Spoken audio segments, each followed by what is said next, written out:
So today we're going to talk about quality and the notion that if you don't bake it in immediately or you don't plan for it on day one, that it just isn't going to happen. And I get it in some cases. I have a friend who works in startups and they're all about getting some functionality up to getting the next phase, right? Because at that point they don't have any customers, they don't have any data anyway. So, but for most people, you'll see this quality. There used to be a company that had the motto, quality is job one. I worked at a place and the people used to joke that our motto was quality is job 1.1. So the notion that you're going to bake some quality metric into this thing because you don't have time for automation, you don't have time for, in the software industry, you don't have time for testing. You promise to get the building open and, the robots aren't working, but you're going to open it anyway. And it turns out it's really a fake, right? Because it turns out you'll have missed the date through quality, or people get injured, or product gets destroyed, whatever it is, right? And so I've worked a couple of places where we just acknowledged that we weren't going to allow enough time for testing or for, for any of that kind of stuff, or for automating controls or any of that kind of stuff. And we used to call it stabilization sprints. I haven't seen it in a while.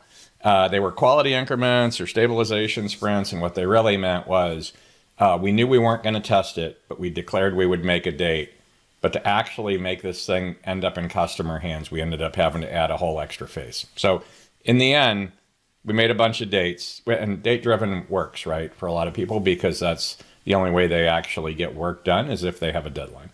But in the end, it just turned out to be a major anti-pattern, because once we put in a stabilization sprint, everybody knew that they didn't have to worry about the testing, because we had a whole period right before the release where we expected to find defects, right? And we expected to go and fix those and introduce new defects, and it just kind of became the stabilization sprints. It became over stabilization sprint. So the normal payoff for this is really, just these two diagrams typically, and you get this in a startup sometimes because if they don't get a release out the door, they're dead, right? But most operations aren't really like that. It turns out if you're, a couple weeks late or whatever, it's not that big a deal, right? It's better to get it right. But, but we get paid to deliver stuff in a lot of industries. And so what I was trying to point out with the two diagrams here is like the three yellows, basically, if you just jam, that you, for some period of time, you're going to be head of the team that tried to have a higher quality bar, right? What'll happen is you'll end up with defects or you'll end up with debt, right? And then in the bottom, basically, in theory, if you bake the quality in, you can set up a cadence sooner, like an iterative, repetitive cadence, and you can make whatever it is, whether it's making vehicles.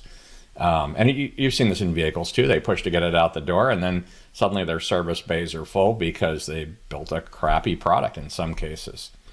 And sometimes it can be huge amounts. It could be, 30, 40% of their entire fleet needs to be recalled for a major defect that didn't have to happen. So, generally the idea here is, if you look at the first three releases in both, the fast release cycle always wins, right, in the beginning.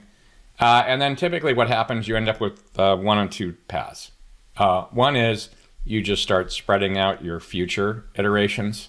And that's because you end up spending all this time in rework, fixing stuff, trying to make customers happy, protect data, whatever it is, right? And the other option up there is, I actually worked at a place we did this. We did a couple releases. We did a year's worth of releases. And then we didn't release anything for like 4 months because all we did was a quality release. And that was great, actually. It actually pushed us behind another group, but it held us for the next 4 years. We ended up being ahead because we had done this major bash cycle. And then whatever automation and other things we'd put into that, we just kept with it, right?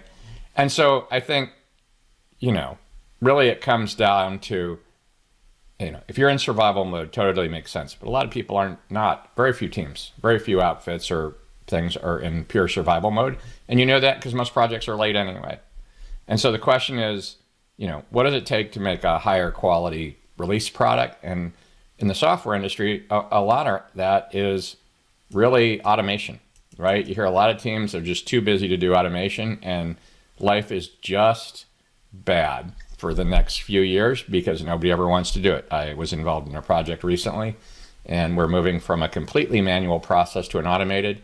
And every month we have the debate whether we have time to automate. And a bunch of people have been trying to stick with it because they're tired of the manual piece of this. So in the software industry, a lot of this is around automation, either in deployment, CI/CD, continuous integration, continuous delivery, continuous releases, test automation.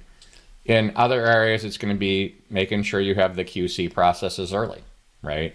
And maybe you have some kinds of automated tests there. I know people that have had taken down entire networks because half their systems, had XYZ and half of them had XYZ1. And it was a one digit, nobody bothered to test, nobody looked at it, and they were down for months, shaking out bugs as they found more and more systems that were out of sync. So I think really it comes down to automation, no matter what industry you're in. And I think basically what I'm telling you is you need to decide whether you're going to be quality oriented and whether the date you're trying to make, how much dates that's going to cost you in the future, right? So in my case, I'm going to argue quality. If you make quality as day 2, that day never comes, and you might as well just admit it, or you're going to need to come up with some strategy to go back and fix that, because in a lot of cases, your reputation is the only thing that keeps you in business. So I hope that's worthwhile. Good luck at your place. Have a great day.